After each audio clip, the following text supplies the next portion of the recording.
Teman-teman sekalian, ayat-ayat paket puasa itu turunnya bukan di bulan Ramadan, turunnya di bulan Sya'ban, di tahun kedua Hijrah. Saya sebut ayat-ayat karena sebagian umat Islam ketika disebutkan puasa Ramadan fokusnya hanya di ayat 183 saja. Padahal kurikulum Ramadan itu satu paket, dari ayat 183 di surah Al-Baqarah sampai dengan ayat 187 di surah Al-Baqarah.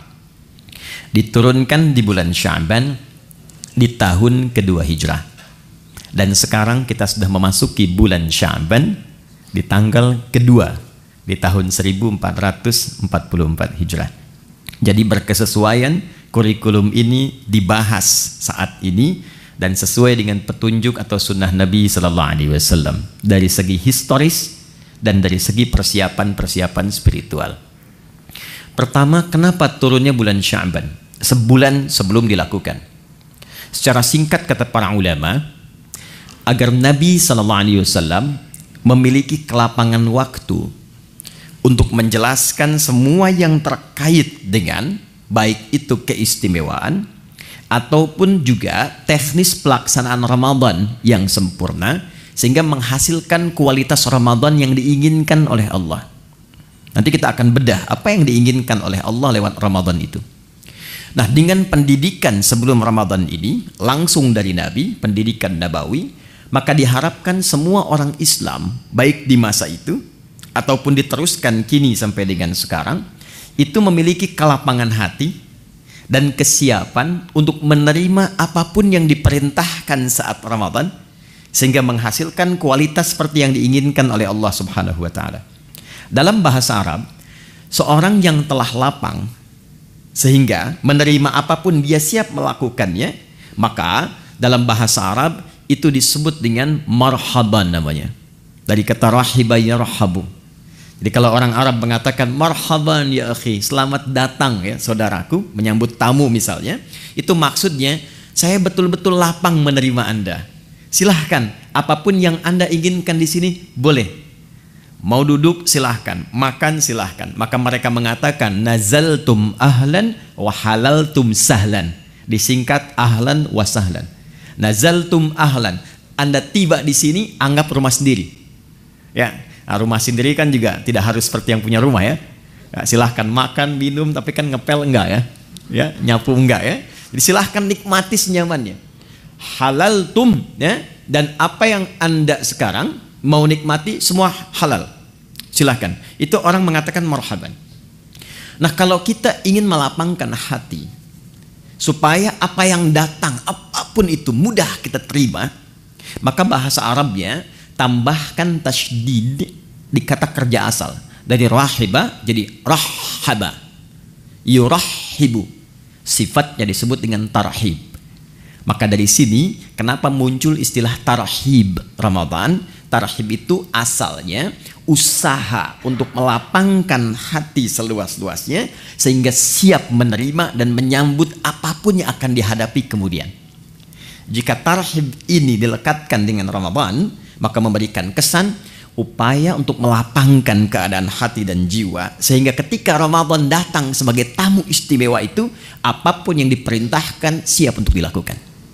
Itu gambarannya.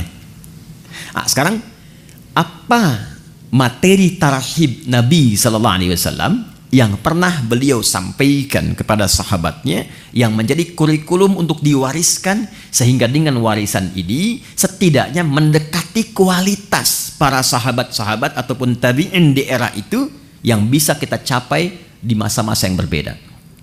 Yang pertama, saya cepat. Di sini ada ibu ya. Jadi saya sapanya Bapak Ibu kan. Bapak Ibu hadirin sekalian, yang pertama penting diketahui bahwa goal dari Ramadan itu ada 3. Jadi seseorang disebut berhasil melewati pendidikan Ramadan bila setidaknya dia bisa mendapatkan 3 goal yang diharapkan yang langsung Allah tuangkan dalam Al-Quran. Yang pertama, ada yang dinamakan dengan peningkatan ketakwaan personal. Itu yang ada di Al-Baqarah di ayat 183. Jadi Ramadan desainnya dihadirkan oleh Allah ibadah selama sebulan. Nanti harapan pertamanya ditujukan supaya membentuk karakteristik setiap muslim itu yang memiliki ketakwaan personal yang tinggi. Dalilnya Quran surah kedua ayat 183. Ya ayyuhalladzina amanu kutiba alaikumussyam kama kutiba alal ladzina min qablikum la'allakum tattaqun. Nah, ketika menunjuk tattaqun itu menggunakan kata kerja kedua. Nanti saya bedah. Ya. Jadi supaya kalian kan ke kita. Jadi Allah mengkhitab kita secara personal. Aku siapkan puasa ini ya, dan dipanggilnya nanti untuk semua tanpa kecuali. Nanti saya detilkan tujuan dasar pokoknya supaya membentuk karakteristik ketakwaan personal bagi setiap individu muslim. 1. 2, saya cepat. Ramadan juga disiapkan oleh Allah untuk membentuk ketakwaan sosial.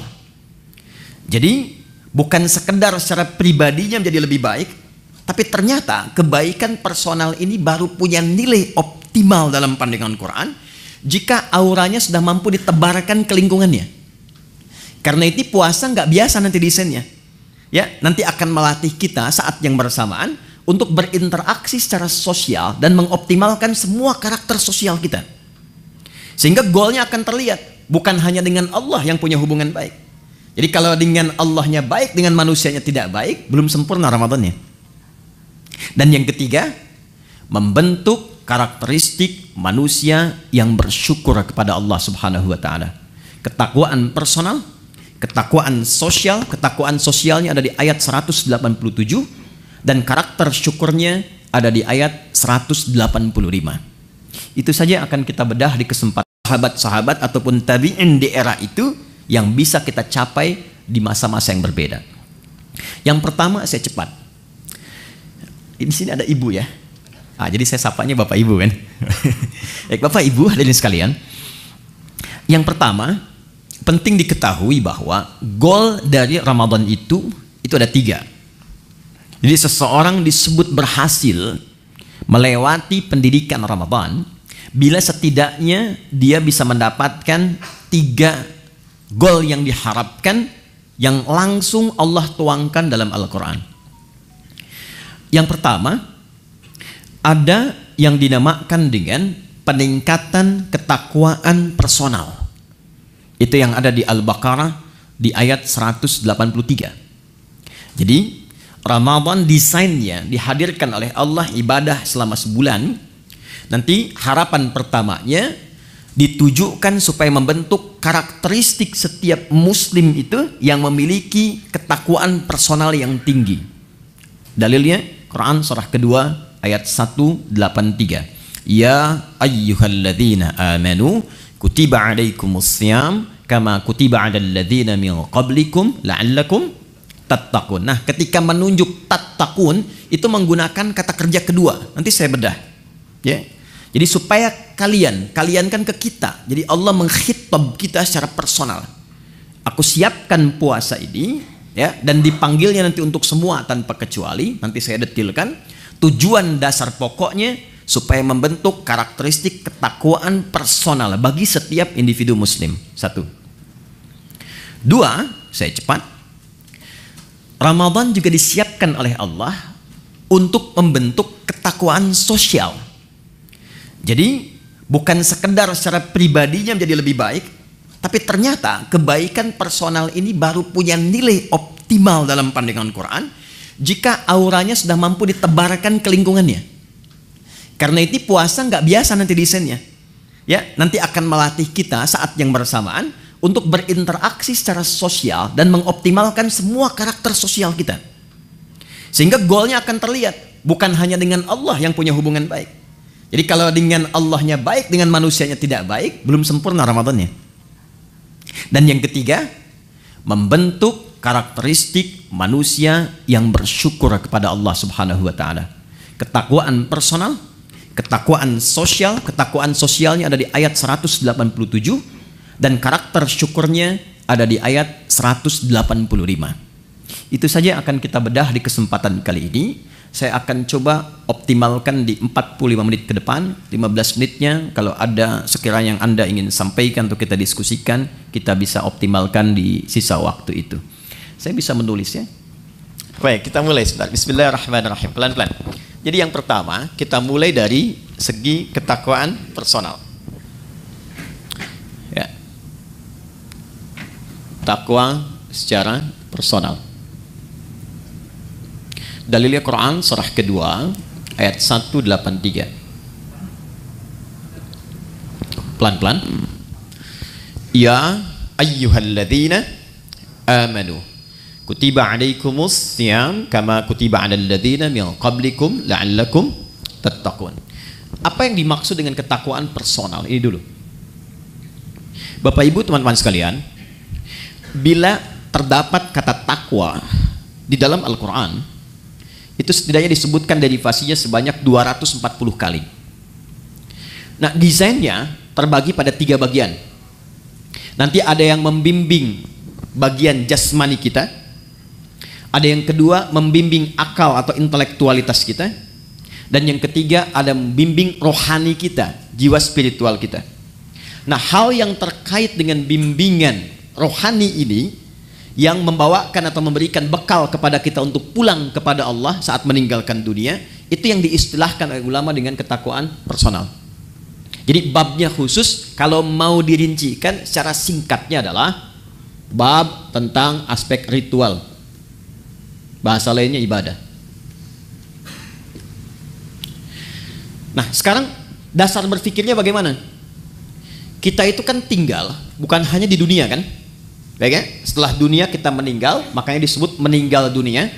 Ya, perginya kemana? Baik, berbahagianya di dalam Islam, bersyukurnya sebagai Muslim, konsep kehidupan yang dijelaskan tuh jelas sekali, nggak ada ambigunya. Ya, Anda bisa komparasikan untuk menambah wawasan kita misalnya. Di Islam itu dari bangun tidur sampai tidur dijelaskan, dari bimbingannya, doanya, caranya. Meninggal dunia sampai ke bab kematian dijelaskan. Mau wafat tuh silahkan, cara yang tenang seperti ini. Setelah meninggal diinfokan, Anda kalau meninggal dunia tempat transitnya, makanya disebut barzah. Barzah tuh waiting room, tempat pemisah, namanya kubur. Ada ayatnya, ada hadisnya, ada detailnya.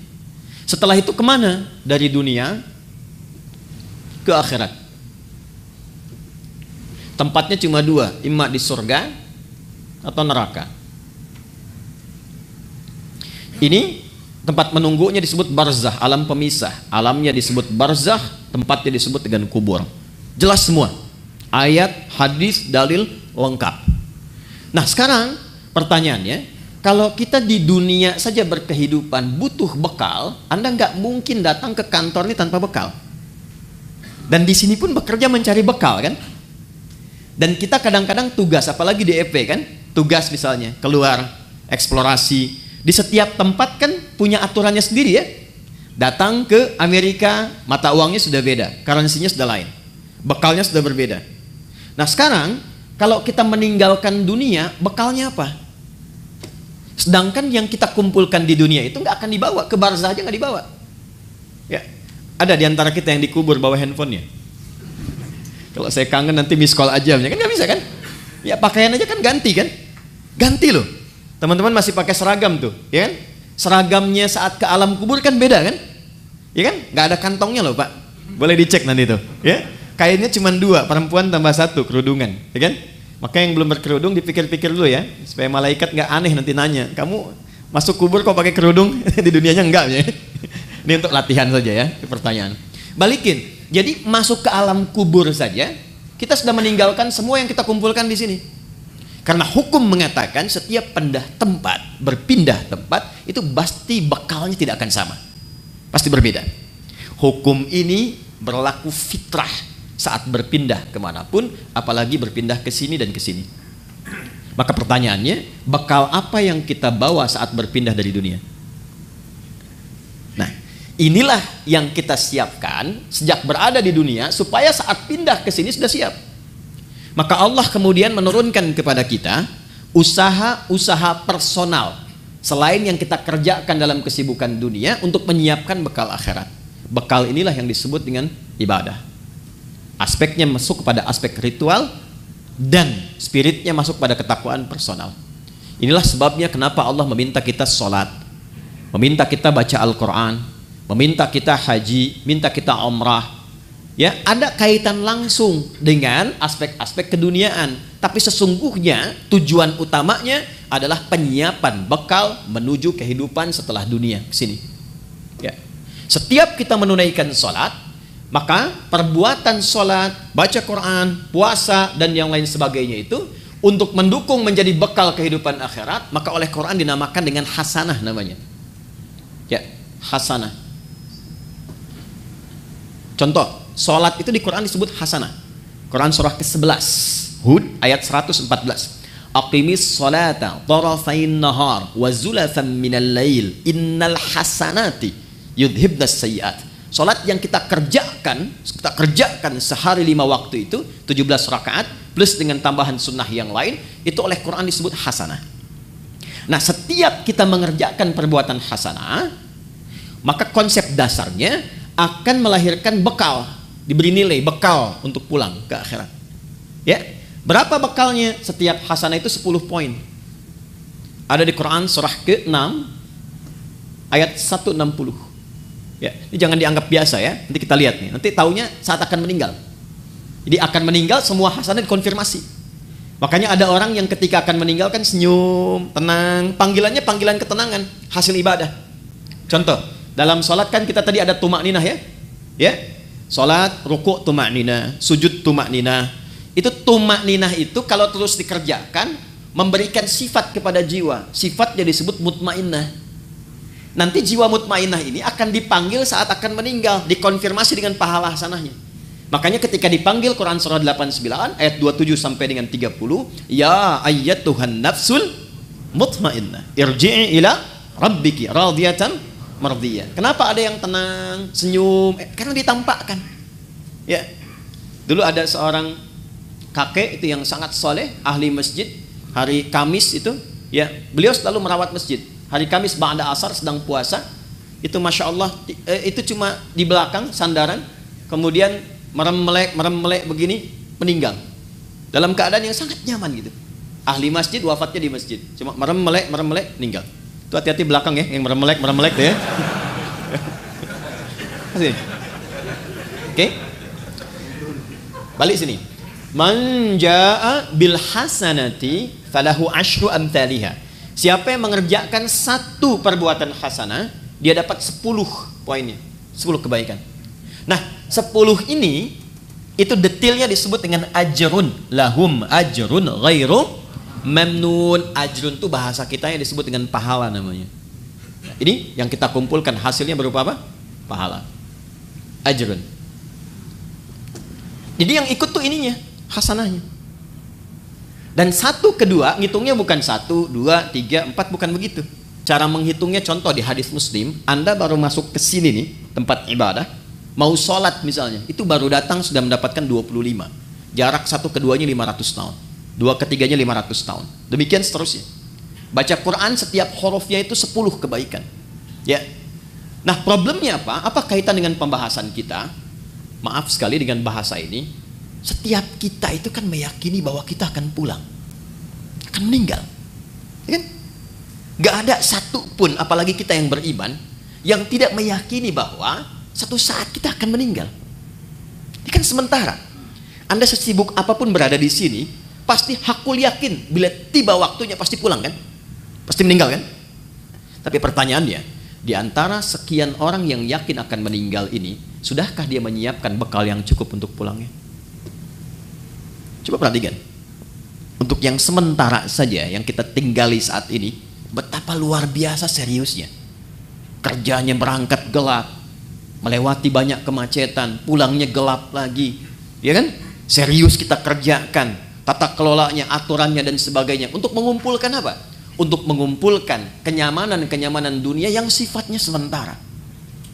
Bila tiba waktunya, rumah yang sudah dikumpulkan jadi mewah itu, kendaraan yang luar biasa, pakaian yang bagus-bagus, pada akhirnya ketika pulang kan nggak bisa dibawa ke sini pun. Mau pindahan rumah cuma 2 kali 1. Sementara yang ada sekarang sudah dikumpulkan begitu besar. Karena memang bekalnya berbeda. Jadi konsep Quran itu, ingat, konsepnya itu sangat luar biasa. Hei, kamu mesti sukses dunia, akhirat pun bahagia juga. Makanya hasanah itu oleh Allah dibagi dua. Ada konsepsi dunia, ada akhirat. Ya, Quran surah kedua Al-Baqarah ayat 201. Wa minhum may yaqulu rabbana atina fid dunya hasanah wa fil akhirati hasanah. Jadi keseimbangan dalam Islam itu Allah nggak menginginkan kejar akhirat, dunia lupakan, tidak. Karena mencari akhirat itu tempatnya di dunia. Tapi jangan sampai juga terjadi, maaf, dunianya luar biasa, akhiratnya nestapa. Nanti kita akan temukan pengaruh-pengaruh ibadah ini ada yang terkait dengan dunia tapi pokoknya adalah akhirat. Ini gambaran pertama. Nah, kenapa puasa? Kenapa puasa? Karena dari sekian kita beraktivitas, sekian lama diberikan waktu berkehidupan, kadang-kadang kebanyakan manusia lupa dengan tujuan berkehidupannya sehingga tidak siap untuk pulang. Contoh, kemarin di Pondok Indah saya sama-sama menghitung. Ini rata-rata usia berapa ya? Kita ambil 40 lah ya. Ya, entah ke atas atau ke bawah, 40 ya. Konsepnya begini aja, 40. Ya, 40 tahun itu kalau kita potong sedikit untuk tidurnya kira-kira berapa tahun? Akumulasi setengahnya lah ya. Dari mulai berkehidupan, tidur siang, tidur malam, kurangi 20 tahun. Jadi yang digunakan aktivitas 20 tahun. Oke. Dari 20 tahun ini yang dipakai ibadah berapa tahun? Kurangi kerja, makan, macam-macam. Ambil setengahnya ya. Jangan terlalu pesimis lah. Ambil 10 lah. Nah, ini yang dipakai sholatnya, ibadahnya, macam-macam. Dari yang 10 tahun ini, yang ibadah, yang ikhlas berapa tahun? Kan konsep diterimanya kalau ikhlas kan? Wa ma umiru illa liya'budullaha mukhlishina lahuddin. Ambil 5 tahun lah ya. Jadi usia 40 tahun itu amalan potensial yang dibawa untuk pulang 5 tahun. Potensial. Ya kan? Dan ingat energi potensial kan ada kaitan dengan H juga kan? MGH kan? M dikali G kali H kan? Ya kan? Bukan cuma gravitasi dunia tapi harus ada keseimbangan akhirat kan? Halo? Betul ya? Baru jadi kinetik kalau ada itu baru kan setengah M dikalikan V kuadrat kan? Tambah kedua jadi mekanik kan? Baik. Kita balik ke sini. Dari 5 tahun yang ikhlas nih, maksiatnya berapa tahun? Udah kebayang ya sekarang ya? Dan harapannya kan ke sini surga Firdaus kan? Bersama Nabi kan? Bekalnya mana? Itulah yang menjadikan sifat Rahman dan Rahimnya Allah diaktualisasikan kepada kita dalam wujud Ramadan itu. Allah menginginkan sekalipun waktunya terbatas, tapi dengan kasih dan sayangnya diinginkan oleh Allah setiap hambanya yang beriman itu punya peluang yang tinggi untuk mendapatkan rahmat Allah di akhirat berupa surga.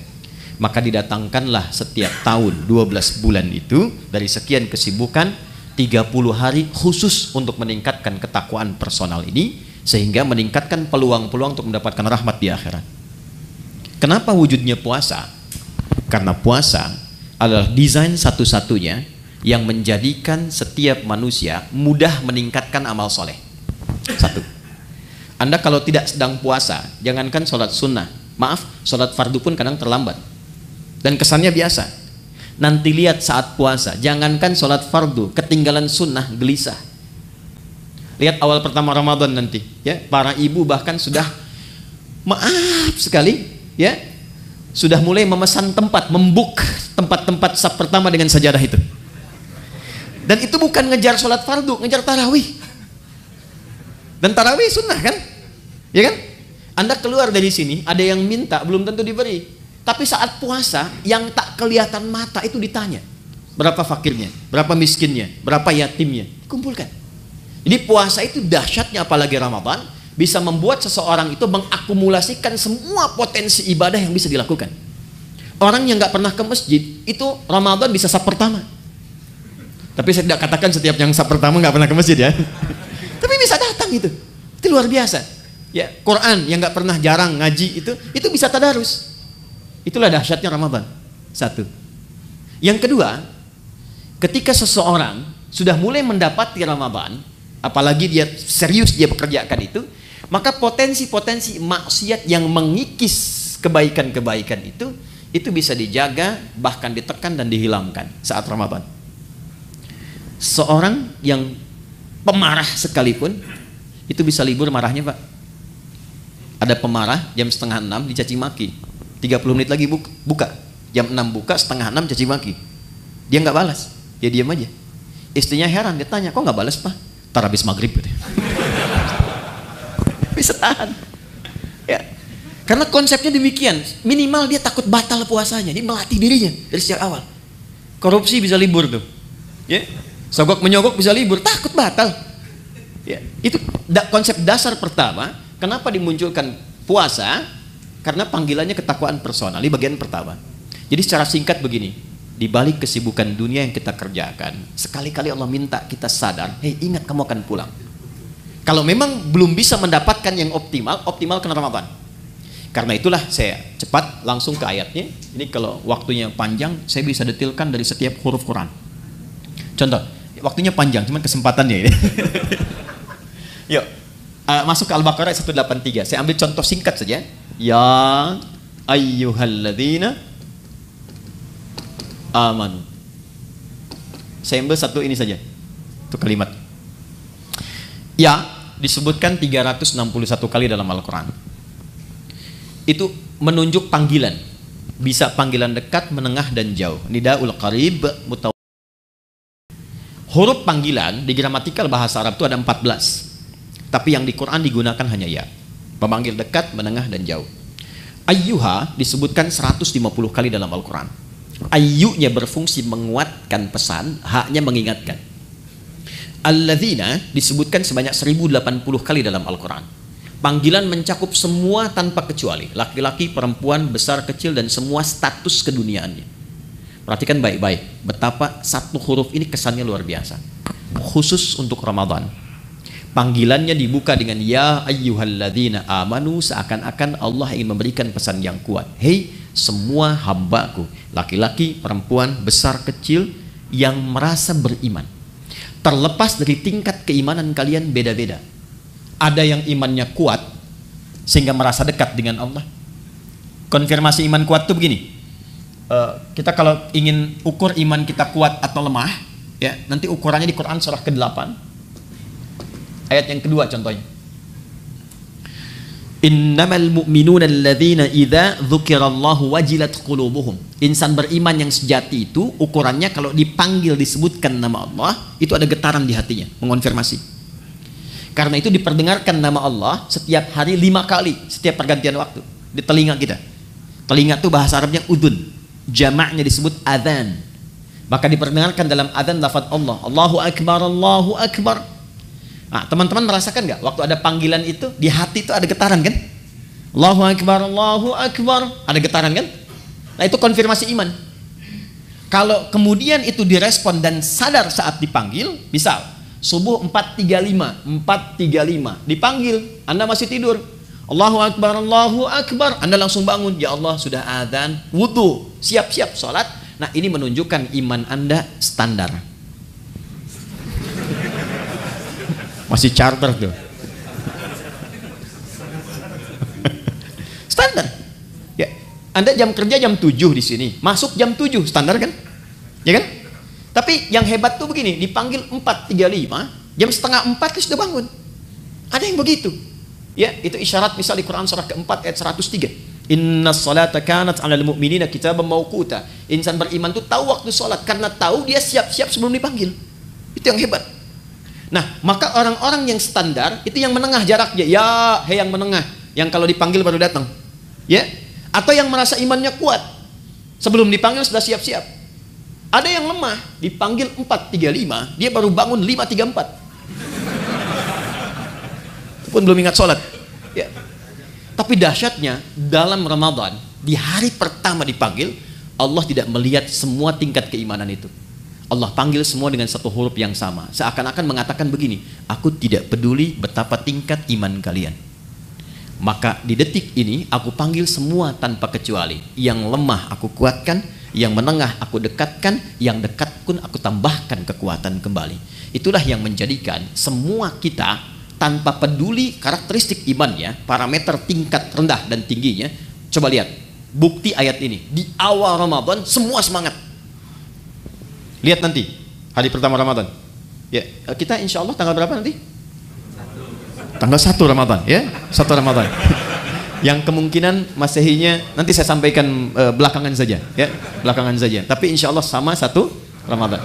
Pas 1 Ramadan malam tarawih itu semua akan kumpul di masjid. Terlihat, nggak peduli apakah dia jarang ke masjid, apakah dia jarang berjamaah, itu bisa kumpul semua. Tapi problemnya adalah Allah turunkan rahmat itu hanya di awal untuk memberikan sebuah bekal dasar. Nah, apakah kita mampu menjaga itu atau tidak sampai akhir itu kembali kepada manusianya masing-masing. Itulah sebabnya butuh tarhib. Kalau nggak disampaikan dari tarhib, itu bisa terjadi kemajuan. Anda awal sampai 10 sak, hari kedua maju 9, 3, 8, ya, terus sampai dekat mudik kosong kan, ya. Dan itu selalu diingatkan sebelum Ramadan, tapi kejadian terus gitu. Coba lihat nanti, ya. Karena apa? Motivasinya berbeda. Motivasinya berbeda. Nah ini poinnya. Jadi di awal Ramadan, ya sudah diingatkan dalam ayat yang pertama turun, Allah berikan perangkat kemudahan bagi setiap personal untuk mendekat kepada Allah, supaya terjadi peningkatan ketakwaan. Dahsyatnya apa? Ini motivasi pertamanya. 1. Saya langsung kembali ke hadis di Al-Bukhari. Perhatikan baik-baik. Man shama Ramadhana imanan wa ihtisaban ghufira lahu ma taqaddama min dhanbi. Masuk malamnya, hadis yang sama, beda diksinya. Man qama Ramadhana imanan wa ihtisaban ghufira lahu ma taqaddama min dhanbi. Karena pertama kali masuk Ramadan kita ibadah malam, salat, disebut dengan qiyam, pekerjaannya disebut dengan qama. Perhatikan anugerah besarnya saat Ramadan. Dari alladzina dipersonifikasi jadi man. Kalau man itu sudah ke personalnya.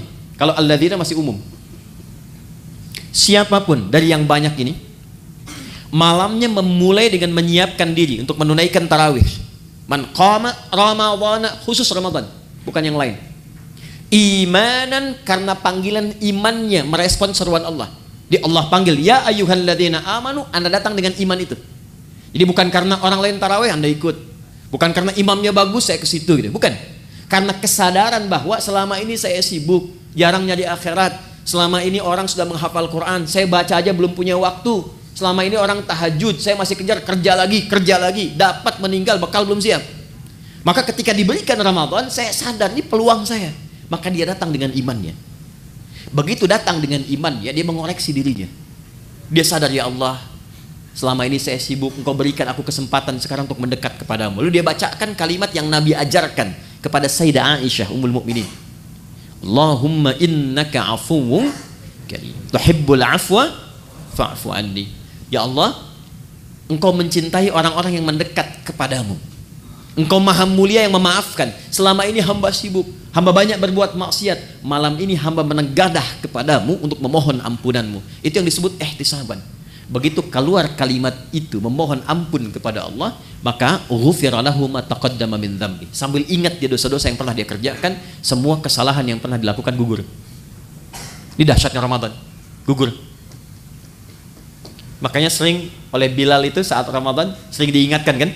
Ya, yang mengingatkan kadang-kadang saat Ramadan ada di samping imam itu, Allahumma innaka afuwwun karim tuhibbul afwa fa'fu anni. Diingatkan supaya menghadirkan rasa-rasa kenikmatan bertobat kepada Allah. Itu ketika Anda mengucapkan kalimat itu, maaf sekali, disertai dengan keimanan, bukan kalimat biasa. Anda ingat dosa yang lampau, ingat koreksi diri, memohon kemuliaan Allah, ghufira lahu ma taqaddama min dzambi. Semua dosa-dosa yang pernah dikerjakan ditobati di malam itu gugur langsung. Kecuali utang ya, maaf. Utang tetap berlaku, ya. Utang itu harus lunas, bukan dengan taubat jadi lunas, tidak. Ya. Apa faedahnya? Begitu selesai, dosa diampuni, Anda bangkit misalnya, baru takbir, kemudian meninggal, itu masya Allah, meninggal di malam itu dengan taubat gugur semua, dapat satu amalan, sudah faqad waqa ajruhu 'ala Allah. Dosanya hilang, amalannya tumbuh. Jadi peluang mendapatkan rahmat Allah di akhirat ke surga ini menjadi lebih besar. Hisabnya ringan. Itu nggak ditemukan di waktu-waktu lain kecuali Ramadan. Kalau bersamaan itu dengan malam Al-Qadar, bersamaan, maka sholat yang pertama ditunaikan itu langsung pahalanya lebih dari 1000 bulan. Bukan sama dengan 1000 bulan, ingat. Ayatnya mengatakan Lailatul Qadri khairum min, khair min itu lebih dari, bukan sama.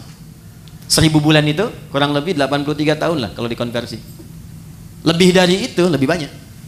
Jadi kalau ada misalnya Anda ngaji tuh selepas tarawih cuman baca satu ayat misalnya Nun, pas malam Al-Qadar, itu nilai nunnya lebih daripada 83 tahun. Ada yang seharian bisa baca nun nun nun nun. Ya, dan ingat di hadis Muslim konsepsi pahala itu kan menutup dosa. Ya, pahala tutupin dosa, pahala tutupin dosa. Ini sholat nih ya, bisa selesai sholat, ada yang menggibah dan nggak tanggung imamnya misalnya. Ya, gitu amat ya bacaannya, si amat aja nggak begitu ya, dia keluar tuh. Dibicarakan, itu di hadis Muslim, pahala sholatnya langsung ditransferkan kepada orang yang digibahkan itu. Wa syatama hadza, wa qadhafa hadza, wa daraba hadza, wa safaka dama hadza. Ada yang berselisih, difitnah, itu langsung pindah. Jadi konsepnya yang soleh menutup yang salah. Nah sekarang berapa banyak yang dikumpulkan yang soleh itu? Sementara dari ujung kepala sampai ujung kaki, maksiat seringkali terjadi setiap detik sekarang. Mata udah salah lihat tuh, baru bangun udah salah lihat, cek WA kan? Huh? Niatnya pengen lihat YouTube ceramah, yang keluar iklan yang tak pantas, ya kan? Dilihat apa dilewat? Ya, dilewat sayang, gitu kan? Dilihat dosa, ya. Tapi kan iman yang menguatkan, lewat. Ya, istighfar lisan, astagfirullah. Ya, ingat meninggalkan maksiat itu ada pahalanya. Jadi ketika Anda skip atau Anda palingkan ada istighfar, dicatat pahala. Bukan cuma tinggalkan biasa, itu nahi mungkar. Nahi mungkar itu ada pahala seperti amar ma'ruf. Tapi harus bersamaan. Palingkan istighfar, bukan istighfar nggak berpaling. Astagfirullah. Balik sini, ini nutup nih. Jadi itu nggak ada kecuali Ramadan. Maka tumbuhkan motivasi, maaf sekali dengan bahasa ini, tumbuhkan motivasi bahwa Ramadan itu adalah momentum kita untuk mengejar husnul khatimah. Itu poinnya. Maka di ujung ditutup dengan kalimat kama kutiba 'alal ladzina min qablikum la'allakum tattaqun. Diharapkan dengan meningkatnya ibadah di bulan puasa ini ada kesadaran personal dalam diri kita bahwa kita satu saat akan pulang, dan bekal pulang itu cuma takwa. Cuma takwa. Karena saat kita roh ditanamkan pada jiwa, itu membawa potensi takwa. Jadi begitu roh masuk ke dalam jiwa kita menjadi nafas, diserap ke dalam bahasa Indonesia menjadi nafas, bisa bernafas tanda kehidupan. Nafas itu kalau sudah masuk ada takwanya. Di mana ditemukan? Quran surah 91 ayat 7 sampai 10. Wa nafsi wa ma sawwaha fa'alhamaha fujuraha wa taqwaha. Makanya potensi takwa itu dioptimalkan dalam bentuk ibadah. Setiap ibadah itu pasti ada takwanya. Kita sholat barusan, sholat itu dibuka dengan kata iman dan takwa. Dzalikal kitabu la raiba fi hudal lil muttaqin. Siapa orang takwa di situ? Alladzina yu'minuna bil ghaib wa yuqimunas shalah. Puasa jelas. Haji, nanti mau haji itu. Itu takwa ujungnya. Al-Baqarah 197, wa tazawwadu fa inna khairaz zadit taqwa. Itu poinnya. Jadi secara singkat, kalau kita dengar kata Ramadan, sandingkan kalimat itu dengan kata pulang. Yuk, jadi kalau sekarang masih kita abai dengan Ramadan, tanyakan aja kalau meninggal siap nggak bekalnya. Ya, saya tutup dengan satu bagian pertama ini dengan satu kalimat dari Jibril alaihissalam yang Nabi langsung like, kita wajib share, nggak usah komen lagi. Ya, perhatikan komentar Jibril alaihissalam ketika Nabi akan naik ke mimbarnya. Mimbar Nabi itu ada 3 gundakan, step 1, 2, 3. Begitu naik, kata Jibril alaihissalam, ini ada di Al-Mustadrak karya Al-Imam Al-Hakim Naisaburi. Kata Jibril alaihissalam, raghima anfu rajulin au bu'dan, celaka seseorang dan akan jauh dari rahmat Allah, liman adraka ramadhana falam yughfar lahu, yang sudah disampaikan ke Ramadan tapi tak mampu mengonversi Ramadan itu sebagai rahmat untuk meningkatkan ketakwaan dirinya, sehingga tak mampu diampuni oleh Allah Subhanahu wa taala. Dikasih sehari Anda nggak tobat, ada kedua. Hari kedua Anda nggak tobat, ada ketiga. Tapi 30 hari dikasih nggak tobat-tobat, berapa lama lagi yang waktu yang dibutuhkan oleh Anda untuk mendapatkan rahmat Allah Subhanahu wa taala? Itu poin 1. Pengingatnya saat selesai Id nanti. Dari kata ada ya'udu, tempatnya disebut ma'ad, waktunya disebut dengan mi'ad. Innallaha la yukhliful mi'ad, waktunya. Innal ladzi farada 'alaikal qur'ana laradduka ila ma'ad, tempatnya. Id itu sifatnya. Kenapa di ujung Ramadan disebut dengan Idul Fitr? Bukan hanya mengembalikan ke waktu kita makan lagi, Idul Fitri, tapi mengingatkan bahwa satu saat kita akan pulang, dan pulangnya membawa jiwa yang suci, yang penuh dengan nilai ibadah. Ya, illa man atallaha biqalbin salim. Nah, itu ditunjukkan setiap kali selesai puasa. Berbahagianya di Indonesia ini, kebiasaan Id ini muncul. Mudik kan? Ya kan? Mudik itu kan pulang ke Udi kan? Pulang ke kampung kan? Dan yang pulang, itu berani pulang kalau punya bekal. Saya pernah tanya pada seseorang yang nggak mudik, kenapa Anda nggak mudik? Nggak punya bekal, Ustaz? Nggak punya bekal. Tapi yang punya bekal, itu semangat pulangnya luar biasa. 3-4 hari sebelum pulang, udah siap-siap. Dan dia telepon ke tempat yang akan pulang. Maka di tempat itu ibunya, saudaranya udah siap-siap ngecat rumah. Makanan diada-adakan, siap penyambutan. Kadang-kadang kan terjadi yang luar biasa ya. Luarnya seperti kaleng biskuit, dalamnya rangginang kan. Saya nggak sebut nama produk supaya nggak endorse ya. UMKM nggak apa-apa gitu. Itu semua disiapkan. Dan yang akan pulangnya, itu saking bangganya, walaupun kendaraannya kecil, bekalnya banyak. Motornya kan bebek kan, tapi bekalnya singa kan. Coba lihat, dusnya ditambah lagi pakai pelepah kurma, sampingin lagi pelepah pisang tuh ya kalau di sini. Pelepah pisang tambahin dus, tambah lagi, dan dia tuliskan, aku pulang sayang. Kenapa? Karena siap. Di akhirat tuh begitu. Ketakwaan personal ini wujudnya dari sholat, puasa, Quran, haji. Ini yang menjadikan pintu-pintu surga bergantung dengan amalan ini. Di surga itu ada 8 pintunya, dan 8 itulah amalan pokok kita. Makanya nanti ada yang dipanggil dari pintu puasa yang rajin puasa, pintunya Ar-Rayyan. Ada pintu babus sholah, pintu tahajud, pintu sedekah. Pastikan Anda menekuni ketakwaan personal itu di sisi yang mana sehingga punya kebanggaan saat pulang. Kalau belum sempat baca Quran, saya kasih kabarnya dari sekarang. Saya keliling-keliling Indonesia. Sekarang di setiap tempat tuh berburu Quran. Dari mulai anak-anak kecil yang 3 tahun, 4 tahun, 5 tahun, bahkan yang kata orang nggak bisa melihat, matanya buta. Saya selalu katakan Allah tutup peluang matanya untuk melihat maksiat. Itu mereka pun sudah mulai menghafal Quran. Dan banyak di antara mereka juga punya kesibukan. Ada yang tempat ber-AC, nyaman, tenang, enak. Dengan semua fasilitas belum mampu mendekat kepada Allah, maka bandingkan dengan orang-orang yang kerja di lapangan. Ada satu tempat, istrinya itu suka ngambil suluh, suaminya kerja serabutan. Tapi kalau orang datang ke situ, itu Masya Allah, semua yang terbaik dihidangkan, makanan, ikan dan sebagainya, dan istri akan mengatakan, Alhamdulillah, Abi itu kalau pulang Allah kasih uang banyak sekali. Berapa sebulan? Ya kalau nggak 500, 700 ribu.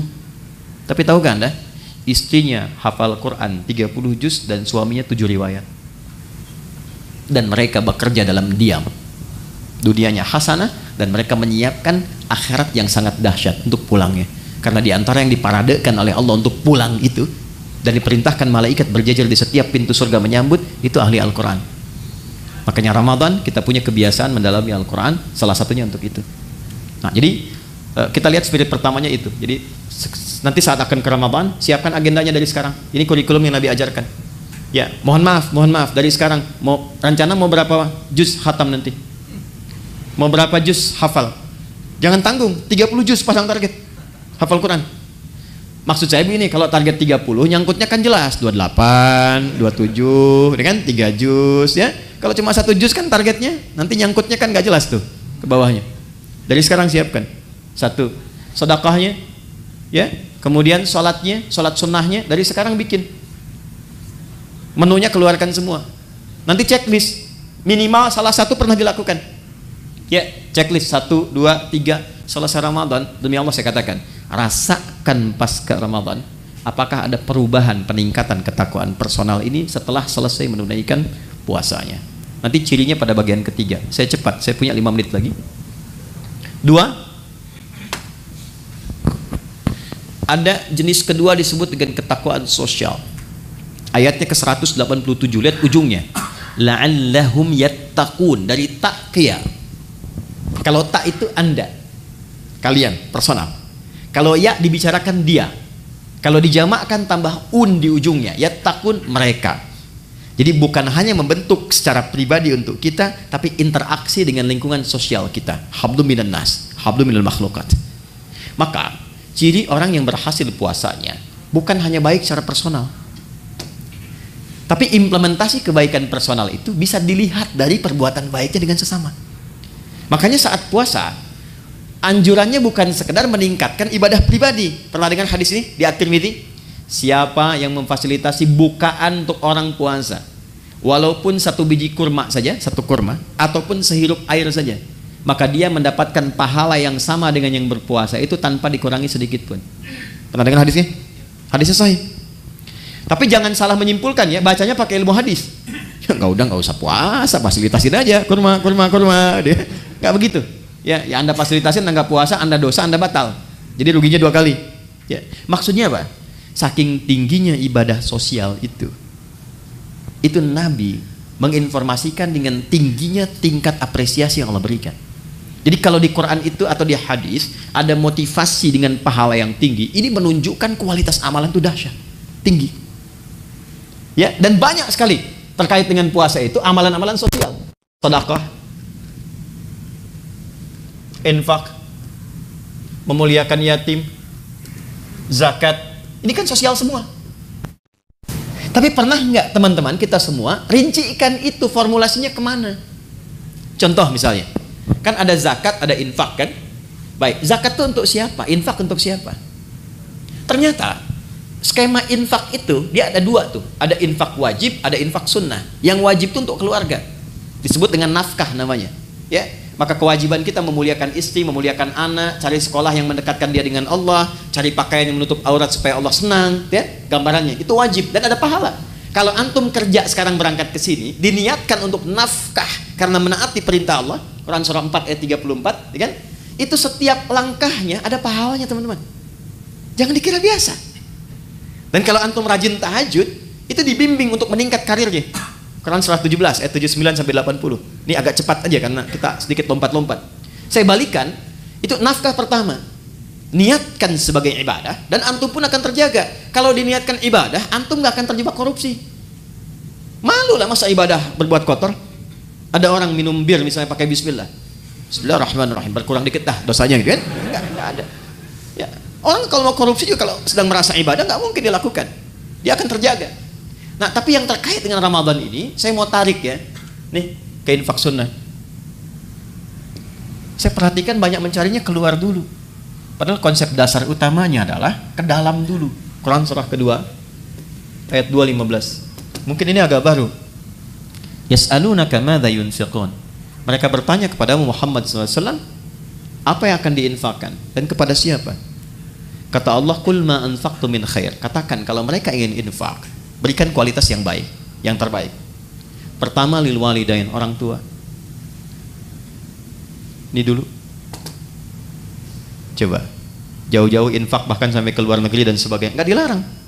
Tapi lihat orang tua sendiri dari infaknya belum? Berapa di antara anak-anak yang mengirimkan bukaan pada orang tuanya, yang mentransfer untuk persiapan Ramadannya? Itu disindir keras oleh Al-Quran di Quran surah 46 ayat ke-15. Bahkan kata Quran, kalaupun Anda sudah sukses dan menikmati kesuksesan itu, mungkin, maaf ya, ini isyarat Quran ya, kesuksesan itu didapatkan bukan hanya kerja-kerja keras Anda. Saham Anda mungkin 30%. 70%-nya ibu yang sering tahajud minta sama Allah nangis. Ayah yang dengan peluh keringatnya luar biasa. Gak apa-apa ya Allah, saya mencangkul anak saya yang penting jadi direktur. Gak apa-apa ya Allah, saya tidur di amparan-amparan, yang penting anak saya bahagia di kemudian hari. Itu disindir keras. Makanya ketika Anda sukses, doa pertamanya menyertakan orang tua. Rabbi auzi'ni an ashkura ni'mataka allati an'amta 'alayya wa 'ala walidayya. Maka ketika Anda menyiapkan pos infak saat Ramadan nanti, yang paling prioritas pertama orang tua. Ini dulu. Nah, ini desain pertama akan memperbaiki hubungan-hubungan sosial yang tingkat pertama dengan orang tua. Mungkin hebat sholatnya, ternyata dengan ibunya bermasalah. Ya, hebat puasanya, sunnah dikerjakan, dengan ayahnya belum selesai masalahnya. Tuntaskan dulu. Ini skemanya. Wal aqrabin, kerabat terdekat. Nomor 2. Wal yatama, baru naik ke anak yatim. Wal masakin, baru orang miskin. Wabnis sabil, orang-orang yang kesulitan. Setelah itu, baru nanti yang umum, yang fi sabilillah. Banyak sekali cabangnya, bisa kita kumpulkan. Nah, singkatnya adalah, mumpung sekarang kita masih di bulan Sya'ban, dari sekarang disiapkan, nabung dari sekarang. Berapa anggaran infaknya nih untuk skema sosial untuk Ramadan? Setiap hari keluarkan misalnya 1, 2, 3, support A, support B, support C. Karena yakin Ramadan itu dengan sendirinya pasti akan meningkat. Pasti disiapkan oleh Allah. Pandai-pandai melihat berapa yang Allah siapkan untuk kita. Kalau sudah cukup di dalam rumah, Anda dapat gaji misalnya 20 juta. Kebutuhan di rumah 10 juta, tabungan 5 juta untuk ke depan, untuk anak-anak. Berarti 5 juta itu peluang ibadah Anda lewat harta. Optimalkan. Tinggal diatur nanti bagaimana penyalurannya saat Ramadan. Dan yang paling dahsyat, ada nanti skema yang ketiga, yang terakhir, sedekah. Yang sifatnya lebih luas lagi. Bukan hanya muslim, tapi sampai non-muslim. Sampai non-muslim. Anda bekerja kan di sini nggak semuanya muslim tuh. Pasti ada non-muslimnya. Nah, tebarkan aura Ramadan kepada teman-teman juga. Ya. Jadi begitu datang nanti bulan Ramadan, bisa dibikin skemanya untuk sedekah itu lebih luas sifatnya. Mungkin di antara anak mereka ada yang kesulitan, bisa diberikan bantuan SPP-nya. Itu kan? Ada di antara mereka yang tertarik dengan Islam, berikan kemudian pendalaman dengan buku-buku keislaman. Biayanya boleh dari skema ini. Bahkan nanti bisa dari zakat yang mu'allafati qulubuhum. Ya, Anda mau buka berbagi, makanan kan banyak tuh. Kata Nabi berbagi, sampingnya mungkin tetangga non-muslim, ajak. Anda mau buka bersama barang-barang nih ya, jangan yang muslim saja. Mungkin ada non-muslim tertarik, ajak. Ya, ketika dia bertanya, ya, kok saya boleh ikutan? Sampaikan Islam atau Quran yang mengajarkan saya untuk berbagi. Ya, nanti hari kedua dia tanya lagi, hari ini Quran ngajarin lagi apa berbagi? Kan? Ini poinnya. Yang terakhir, yang ketiga, ya kita akhiri. Jika semua ini sudah bisa kita lakukan, maka semua latihan ini akan merubah kepribadian kita dan membentuk karakteristik yang baru pasca Ramadan. Gambarannya begini, maaf sekali, kalau teman-teman biasa makan pakai ayam, pakai kerupuk, ayam pakai kerupuk, ya, ini Ustadz Mubarak waktu pesantren tuh capruk, kecap kerupuk, ya. Saya satu pesantren dengan beliau, kecap kerupuk, ya. Nah, setelah 30 hari, hari ke-31 ayamnya dikasih, kerupuknya nggak dikasih. Kira-kira komentar pertama apa? Mana kerupuknya? Karena sudah terbiasa kan? Baik. Ramadan kan kita dilatih. Kebiasaan sholat, biasa baca Quran, biasa berbagi, biasa mendekat, biasa evaluasi. Masa 30 hari melakukan itu nggak merubah karakter? Pasti akan ada perubahan. Ya, hal pertama yang didapatkan pasca itu, yang pertama ketenangan. Itu dulu. Jadi Allah itu kalau ingin merubah seorang hamba jadi lebih baik, hatinya ditenangkan dulu. Karena tenang ini kunci sejalannya. Hidup tenang, di rumah tangga kan tenang ya. Samara itu kan sakinah dulu, sakinah kan tenang ya. Di kaya pun kalau nggak tenang nggak enak. Coba pilih mana? Kaya tapi gelisah atau miskin tapi tenang? Nggak ada pilihan ketiga, jangan maksa. Saya tahu kaya dan tenang ya. Kaya tapi gelisah atau miskin tapi tenang.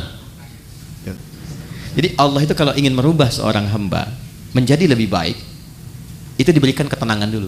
Setelah tenang nanti baru diinstal. Dia pengen apa? Apakah ilmu, apakah harta atau kedudukan? Baru diarahkan. Anda kalau sholat, yang didapatkan kan bukan solusi dulu kan? Sebelum tanha anil fahsya'i wal munkar, ketenangan dulu. Makanya kalau orang itu kalau sudah sholat, sholatnya bagus, hatinya lebih tenang. Baca Quran juga begitu. Ya, jadi kalau Anda sedang gelisah, ibu-ibu itu jangan bikin status. Gak menyelesaikan persoalan. Ya, ini mendung di sekitaran bikin status. Mendung ya, yang nggak menghentikan mendung kok. Ya.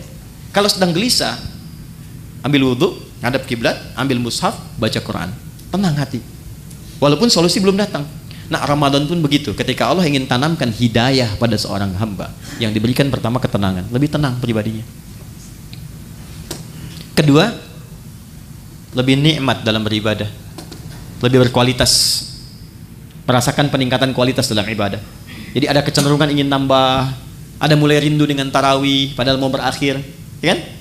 Maka saat itulah kemudian tanda awal dari Allah bahwa hidayah telah ditanamkan dalam diri kita. Ketika ditanamkan pada diri itu, maka wujud yang terakhir yang Allah inginkan, walitukabbirullaha ala ma hadakum wa la'allakum tashkurun, membentuk pribadi. Itu syukur. Secara singkat, syukur adalah mampu mengonversi semua nikmat yang Allah berikan pada setiap tempat yang Allah kehendaki. Maaf, lisan ini fungsinya untuk bicara, tapi Allah menginginkan bukan sekedar bicara, bicara yang baik-baik. Itulah syukur. Syukur dengan mata melihat yang baik-baik, syukur dengan tangan menulis menggerakkan yang baik-baik. Maka orang yang lulus puasanya, puasa itu akan merubah kepribadian dirinya menjadi lebih baik sebagai syukur kepada Allah Subhanahu wa Ta'ala setelah menyelesaikan pelatihan selama 1 bulan itu. Karena dia mendapatkan syukur itu, maka dia coba mengekspresikannya dengan bertakbir. Itulah sebabnya hari pertama di bulan Syawal kita bertakbir, Allahu Akbar, Allahu Akbar, Allahu Akbar. Takbir itu ada 2 jenisnya, ya. Ada takbir perjuangan, ada takbir sebagai syukur. Nanti ada yang menambahkan ulama dengan takbir ibadah seperti dalam sholat. Takbir perjuangan itu saat berjuang, Allahu Akbar, Allahu Akbar, Allahu Akbar. Bung Tomo teriak Allahu Akbar, yang lain Allahu Akbar. Sampai di undang-undang kita nama Allah masuk. Atas berkat rahmat Allah yang Maha Kuasa. Sebagai wujud perjuangan kita. Ada takbir dari syukur. Sebagai wujud Allah telah memberikan hidayah kepada kita. Itu boleh bertakbir. Ya. Anda misalnya puasa. Kalau saya dapat sesuatu, saya pengen puasa. Begitu dapat, diberikan Anda puasa. Anda bertakbir misalnya, Allahu Akbar, itu sunnah. Boleh untuk dilakukan. Nah, jadi secara singkat, lulus puasa, jadilah pribadi yang lebih baik dekat dengan Allah. Bersikap mulia terhadap sesama. Saat yang bersamaan, mampu menata diri dari ujung kepala sampai ujung kaki, menjadi pribadi yang lebih baik. Itulah esensi Ramadan yang Allah perintahkan lewat Rasulullah untuk berlatih selama kita menunaikannya.